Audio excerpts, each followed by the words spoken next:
Hello everyone, Johnny Thunder, EAS&Weather here with your Day 1 Fire Weather Outlook. There are three areas where we have critical fire weather series today.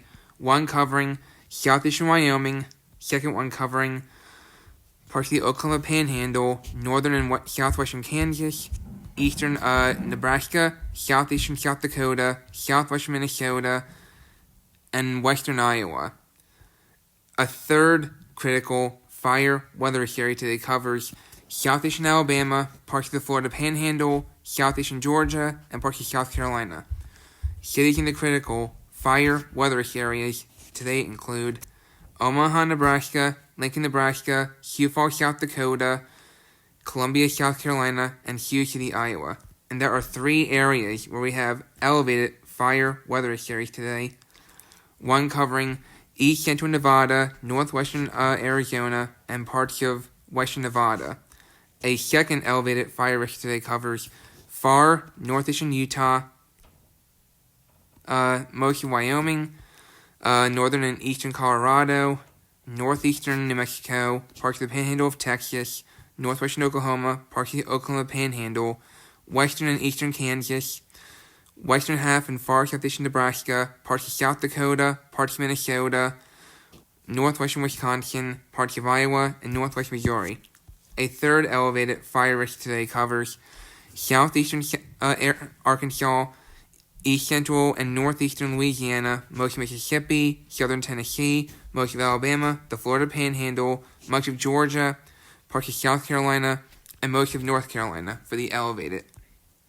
So, for the southeast, a cooler but very dry continental air mass continues to filter into much of the eastern U.S. as high pressure settles into the Ohio River Valley, as an upper-level trough departs the eastern seaboard. Sustained northeasterly post-frontal winds at 10 to 15 miles per hour with higher gusts and low relative humidity already in the 20-30% range will affect a substantial portion of the southeast from the Carolinas, Georgia, Alabama, and into the lower Mississippi River Valley.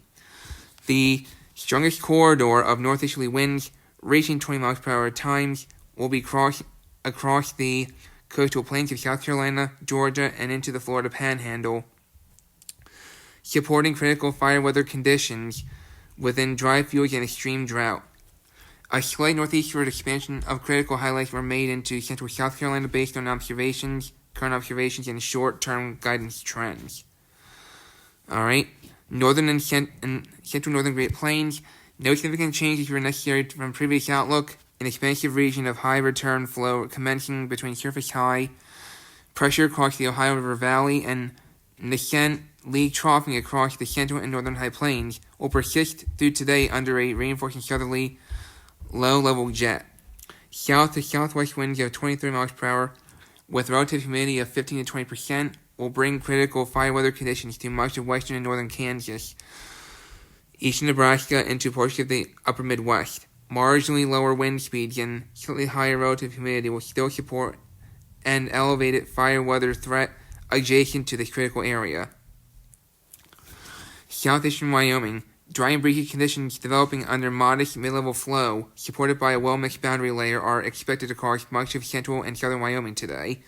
The strongest corridor of west winds between 20 and 25 miles per hour, coupled with minimum relative humidity of 10 to 15%, will bring critical fire weather conditions to southeastern Wyoming today.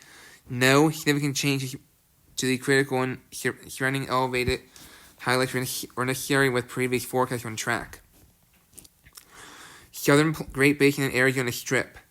Dry conditions with relative humidity around 10 to 15% and southwest winds of around 15 miles per hour, locally 20-25 miles per hour under a passing mid-level shortwave will bring an elevated fire weather threat to portions of southeastern Nevada, southwestern Utah, and northwestern Arizona through this afternoon. So, yeah, I'm not going to read these because that's the previous discussion, and this one's the new discussion. So, that's your Day 1 Fire Weather Outlook.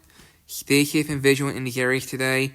If I were you, I would gather supplies immediately, such as food, water, clothing, toiletries, medical supplies, a flashlight, a cell phone, phone chargers, extra batteries, and a battery-powered radio in the event that you need to evacuate on a moment's notice, because fires can start to spread quickly. Please avoid outdoor burning in all these areas. Please avoid outdoor burning in these areas, because all it takes is one little spark for a fire to start to spread quickly. Do not throw cigarettes on the ground. Do not throw cigarettes on the ground, even if they're not lit, because 1, that's littering. 2, all it takes is one little spark for a fire to start to spread quickly. And make sure your cigarette is fully out before you throw it away. So, stay safe in these areas today, and I will see you in the next video. Take care.